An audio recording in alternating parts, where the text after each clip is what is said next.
بسم الله الرحمن الرحيم والصلاة والسلام على رسول الله سيد الأولين والآخرين وعلى آله وصحابته الغر الميامين ومن تبعهم بإحسان إلى يوم الدين. Chers frères et sœurs, toujours avec ce grand homme qui est Omar ibn Khattab, que Allah l'agrée.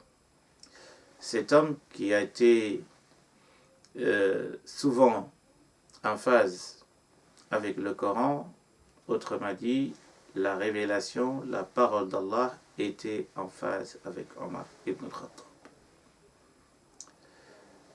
Quelques aspects que nous allons aborder aujourd'hui sur les 20 aspects cités par le grand savant As-Suyuti, qui est mort en 911, qui nous parle de 20 cas, et sur les 20 cas, le Coran était en phase avec Omar ibn Khattab. Parmi ces 20, nous allons aborder 2 cas aujourd'hui. Le premier concerne la question du vin. Vous savez que les Arabes aimaient beaucoup le vin. C'était une boisson que les Arabes utilisaient de manière, disons même, exagérée. Et que dans la période pré-islamique, les poètes arabes chantaient, faisaient l'éloge du vin. Et même après l'avènement de Muhammad sallallahu alayhi wa sallam, on a vu un poète qui s'appelle Abu Nuwas, qui était surnommé le poète du vin, Sha'ir al-Khamr, à Bagdad. C'est un poète d'origine iranienne, mais qui a fait sa poésie en arabe, à Bagdad. Et donc, cette boisson était tellement répandue chez les Arabes. Un jour, Allah Azza wa Jal fait descendre le verset 219 de la sourate 2 Al-Baqarah, qui dit ceci: يسألونك عن الخمر والميسر قل فيهما إثم كبير ومنافع للناس وإثمهما أكبر من نفعهما. Allah dit à Muhammad sallallahu alayhi wa sallam, il t'interroge au sujet du vin et des jeux de hasard. Dis, réponds, toi Muhammad, à ces gens-là. Dis que dans le vin et dans les jeux de hasard, il y a un grand malheur là-dessus. Oui, il y a un grand malheur. Mais il y a également de l'utilité dedans. Fihima ismun kabir wa manafi'u linnas. Il y a un grand péché dans les deux, mais concernant surtout l'alcool, il nous dit qu'il y a un grand bien là-dessus. Alors, mais le Coran balance entre les deux, fait une comparaison entre les deux. Il nous dit que les avantages du vin sont beaucoup moins importants que les désavantages.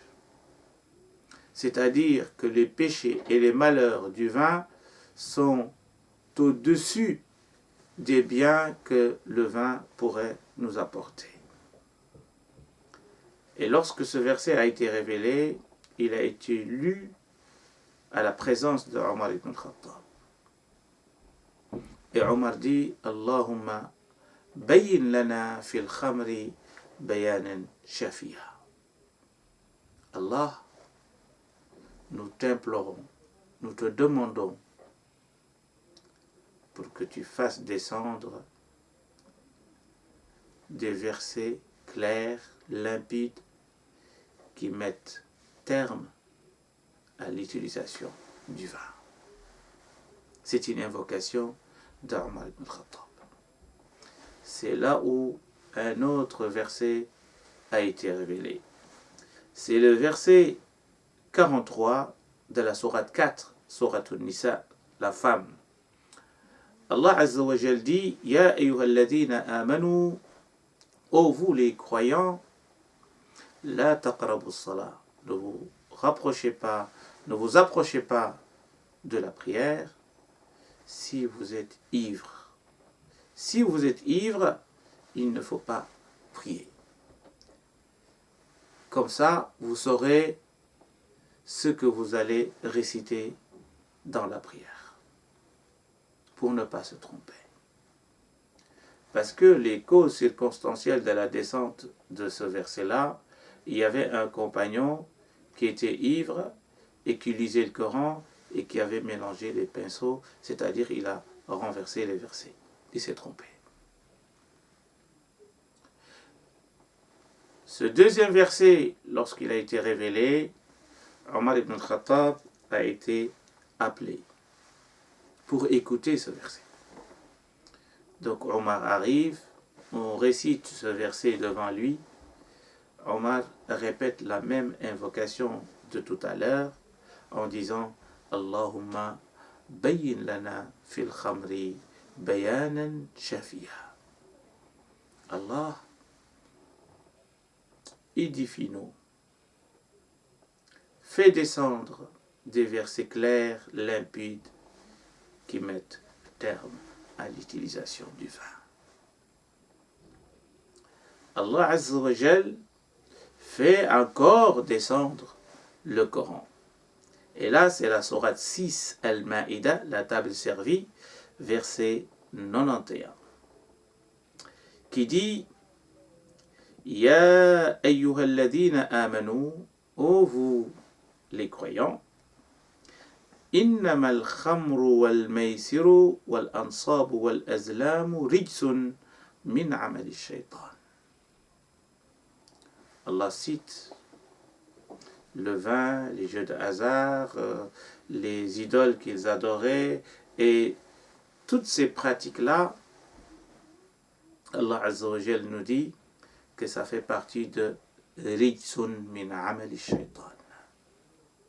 C'est-à-dire que c'est une impureté qui vient de Satan. C'est-à-dire c'est Satan qui nous pousse à faire ces choses-là et qui sont mauvaises pour l'être humain et pour la société. Rijsun min amali shaitan. Fajtanibuhu, il faut s'en écarter. La'allakum tuflihun, pour que vous soyez heureux. Donc dans une société, pour que les gens puissent s'épanouir, il faut s'éloigner de ces choses-là, de l'alcool, des jeux de hasard et ce que les Arabes, certaines pratiques des Arabes qu'on n'aimerait pas étaler ici. Et puis le Coran nous dit Innama yuridu shaytanu an yuqi'a baynakum al-adawata wal-baghda. Le shaitan cherche à semer des zizanies et des troubles et des conflits et de la haine entre vous avec les jeux de hasard, avec l'alcool. Tout cela sème la zizanie, sème les conflits et les troubles dans une société. Mais ce qui est intéressant ici, c'est qu'Allah nous dit وَيَصُدَّكُمْ عَنْ ذِكْرِ اللَّهِ, cela vous éloigne de l'évocation d'Allah Azza wa Jal et de la prière. Et là, le Coran dit فَهَلْ أَنْتُمْ مُنْتَهُونَ. C'est ce qu'on appelle en arabe al-istifham al-inkari. Al-istifham al-inkari, ça veut dire quoi? Ça veut dire que c'est une interrogation, mais détestable, ou bien qui renvoie à une interdiction ferme. Ferme. C'est une formule en arabe, ta'birun yushiru ila al-hurma al-mutlaqa. C'est-à-dire que lorsque le Coran dit Fahal antum muntahun, c'est comme si je vous interdis une chose, il ne faut pas faire ça, il ne faut pas faire ça, et un jour je vous dis, est-ce que maintenant tu peux arrêter ou pas? Là, c'est une interdiction ferme qui ne laisse plus la porte à la personne de faire la chose interdite. فَهَلْ أَنْتُمْ مُنْتَهُونَ. Est-ce que maintenant vous pouvez cesser, vous pouvez arrêter de boire l'alcool? Et là, Omar ibn Khattab, il s'est prosterné. Il s'est prosterné. Vous avez trouvé ce reçu-là dans Tafsir ibn Kathir. Il y a encore un autre récit qui est très important également, que Omar ibn Khattab, radiyallahu anhu, il était chez lui en train de dormir, c'était l'heure de la sieste, vers midi, 1h, 13h, et que le prophète sallallahu alayhi wa sallam, il a envoyé un jeune garçon chez lui. Omar, il dormait alors qu'il n'avait pas couvert ses parties,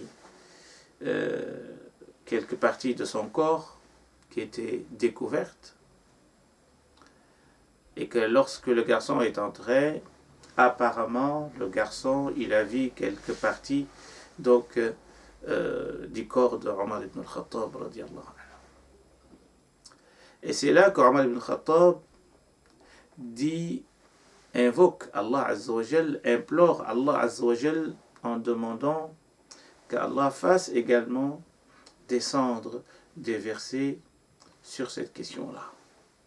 C'est-à-dire de demander la permission avant d'entrer dans la chambre à coucher. Là où on dort, là où on se repose, et que quand on dit dormir, on parle de se déshabiller, de se dévêtir, parce qu'on est dans une chambre pour dormir ou pour se reposer. C'est juste après que le Coran descend.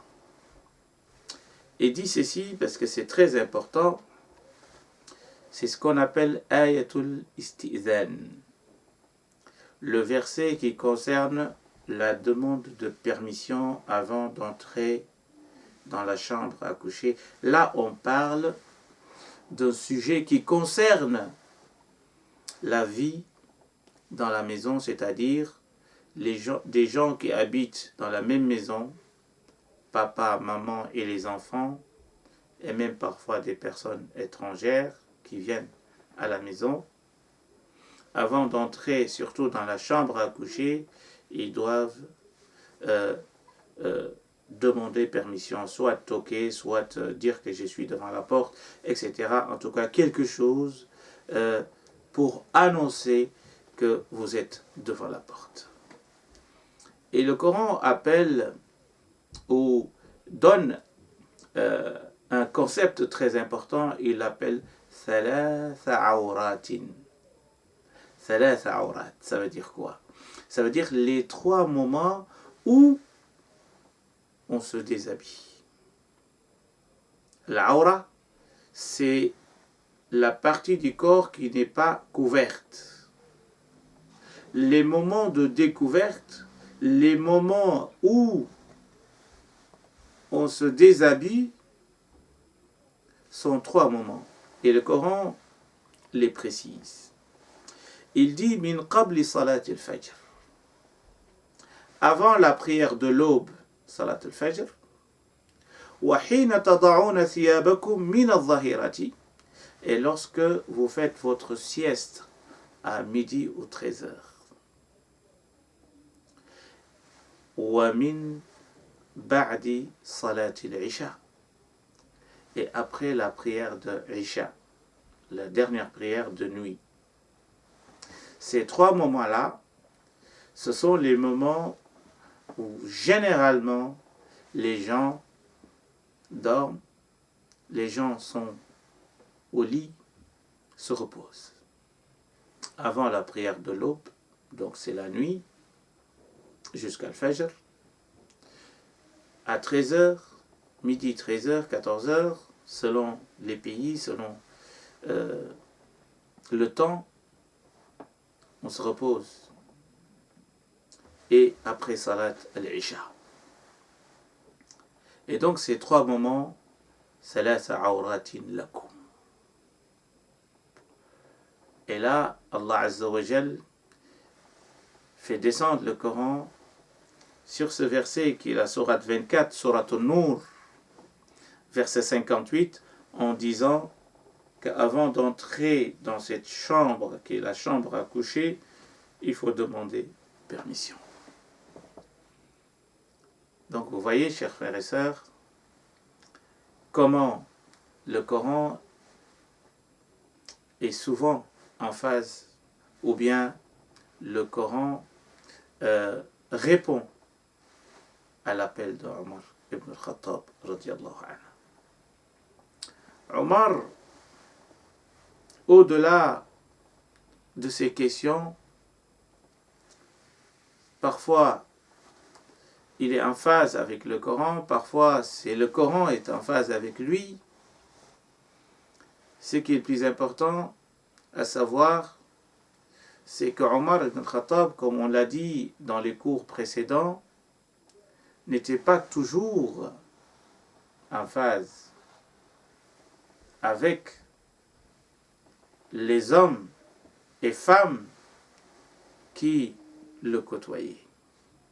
On a vu que Omar ibn al-Khattab, il s'est trompé sur certaines questions. Mais le courage de Omar ibn al-Khattab, c'est quoi? C'est qu'il accepte la vérité. C'est que Omar ibn al-Khattab, sa référence, c'est le Coran et c'est la sunna du prophète Mohammed sallallahu alayhi wa sallam. D'ailleurs, Ibn al-Qayyim nous dit quelque chose de très très très important. Il nous dit كانت النازلة إذا نزلت بأمير المؤمنين عمر بن الخطاب جمع لها أصحاب رسول الله صلى الله عليه وسلم. Lorsqu'une question importante interpelle Omar en tant que calife ou interpelle les musulmans, qu'est-ce que Omar fait en tant que calife, en tant que président de la République à l'époque, l'homme le plus puissant? Est-ce qu'il prenait les décisions tout seul? Non. Omar ibn al-Qayyim nous dit Jama'a laha ashab Rasulillah. Il demandait à certains compagnons de se rassembler et de se concerter sur la question. C'est de trouver une solution. Et ça, avant de faire ça, c'est qu'Omar ibn al-Khattab, il va d'abord regarder dans le Coran. S'il ne trouve pas la réponse de cette question, il regarde après dans la sunna du prophète sallallahu alayhi wa sallam. S'il ne trouve pas une réponse sur cette question, c'est à ce moment-là qu'Omar passe à la concertation et qu'il invite les compagnons pour discuter sur cette question. Donc vous voyez les 3 sources fondamentales de l'islam. Le Coran, la sunna, l'ijma', le consensus. Ah oui, le consensus. Donc Omar ibn al-Khattab, on peut dire qui est l'initiateur, qui est l'inventeur même du consensus. Même si on sait que dans le Coran, Allah Azza wa Jal nous invite à nous concerter. وَشَاوِرْهُمْ فِي الْأَمْرِ وَأَمْرُهُمْ شُورَى بَيْنَهُمْ. Le prophète sallallahu alayhi wa sallam, il l'a fait dans plusieurs situations, mais en tout cas parmi les compagnons, après le prophète sallallahu alayhi wa sallam, Omar ibn al-Khattab, on peut dire avec beaucoup de réserve que Omar ibn al-Khattab radiyallahu anhu, il est l'inventeur du consensus, surtout ce qu'on appelle al-ijtihad al-jama'i, l'effort des savants, mais concerté, mais fait de manière consensuelle. C'est très important. Omar ibn al-Khattab était un calife honnête, mais un calife également droit et juste. Un jour, il y a certains compagnons qui sont venus lui dire « Pourquoi tu ne peux pas élire ton fils, Abdullah ibn Omar, pour qu'il soit gouverneur dans une région ?» Et j'aimerais bien qu'on écoute la réponse de Omar ibn al-Khattab. Omar dit « Wallahi, ما أريد بهذا الكلام وجه الله وكيف أولي رجلا لا يحسن الطلاق. » Ah, c'est magnifique. Omar dit quoi? Il dit ce que vous me disiez là, est-ce que je peux nommer mon fils pour qu'il soit gouverneur dans une région? Il dit cette parole-là, elle n'est pas dite pour la face d'Allah Azza wa Jal. C'est pour me faire plaisir en tant que président de la République, en tant que calife. C'est comme si vous allez rencontrer le président et que vous dites est-ce que tu ne peux pas élire ton fils pour qu'il te remplace ou bien pour qu'il soit ton ambassadeur, je ne sais pas, dans un autre pays ou autre. Pourquoi son fils? Pourquoi lui suggérer son fils? On m'a dit, ceux qui me conseillent de nommer mon fils, ils ne sont pas sincères. Parce qu'ils cherchent seulement à me faire plaisir. Subhanallah. C'est pas parce que Omar, il ne veut pas nommer son fils. Si son fils est compétent, pourquoi pas? Mais Omar dit ceci. Omar dit, comment je vais nommer quelqu'un qui ne sait même pas divorcer? Subhanallah. Abdullah ibn Omar, ce grand compagnon, ne savait même pas comment divorcer. Qu'est-ce que Omar entend par Ibn Omar ne sait pas divorcer, ne sait pas divorcer? Qu'est-ce que cela veut dire? C'est que Abdullah ibn Omar, radiyallahu anhuma, il avait divorcé sa femme alors que elle n'était pas pure, c'est-à-dire qu'elle avait sa période, elle avait ses règles. Et que comme vous le savez, divorcer une femme, son épouse, alors qu'elle est en état d'impureté, c'est un divorce qui est détestable, makrouh. Et même pour certains savants, ce divorce-là ne compte pas. C'est-à-dire, lorsque tu divorces, alors que ton épouse n'est pas pure, c'est-à-dire elle est dans un état d'impureté, ce divorce-là est annulé et nul. Mais pour les malikites, ce divorce-là compte, même si c'est détestable. Et donc Omar ibn Khattab radiallahu anhu dit, je ne vais pas nommer mon fils parce que il a fait quelque chose que je peux moi-même le condamner là-dessus pour ne pas le nommer en tant que calife. Omar ibn Khattab radiallahu anhu, parce qu'on parle de son fils Abdullah ibn Omar, nous allons parler peut-être la conception de Omar ibn Khattab sur sa progéniture. Et ça, c'est très important. C'est-à-dire que Omar ibn Khattab, il était tellement loin dans sa pensée religieuse, dans sa piété, sa dévotion, au point où Omar ibn Khattab dit ceci. Inni la ukrihu nafsi ala al-jima'. il dit, je me forçais, écoutez bien, je me forçais à faire quoi? À avoir des rapports intimes avec mon épouse. Oui. Même quand je n'ai pas envie, je le fais. Oui, mais pourquoi? Pourquoi moi tu te forces? Omar dit, رجاء أن يخرج الله مني نسمة تسبحه وتذكره. La ilaha illallah. Omar ibn Khattab dit, pourquoi je fais ça? Pourquoi je m'efforce?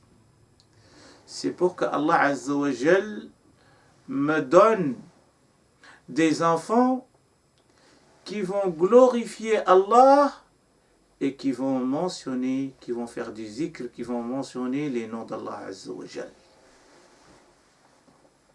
Donc Omar, il n'avait pas cette conception de faire des enfants pour faire des enfants, mais Omar ibn Khattab, il faisait des enfants pour qu'ils soient dans le service d'Allah Azza wa Jal, pour qu'ils glorifient Allah Azza wa Jal, pour qu'ils mentionnent les noms d'Allah Azza wa Jal. La qualité. Omar visait la qualité dans sa progéniture, c'est pas la quantité. Omar avait une intention même pour avoir des enfants. Son intention, c'est comme Zakaria, inni khiftu al-mawaliya min wara'i.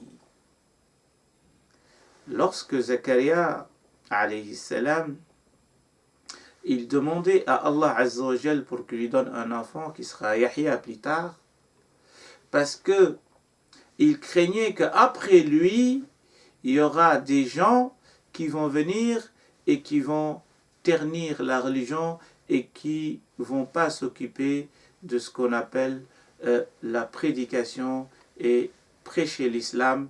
Donc il n'y aura pas une continuité et c'est pour cela que Zakaria, il a voulu avoir une progéniture. Donc son objectif, c'est pas d'avoir un enfant tout court, mais c'était quelqu'un qui sera au service d'Allah Azza wa Jal et que l'appel de Dieu ou l'appel à Dieu continue. Ad-da'wa tastamir. Voilà, chers frères et sœurs, quelques aspects de la vie de Omar ibn Khattab radiyallahu ta'ala anhu. Wassalamu alaykum wa rahmatullahi ta'ala wa barakatuh.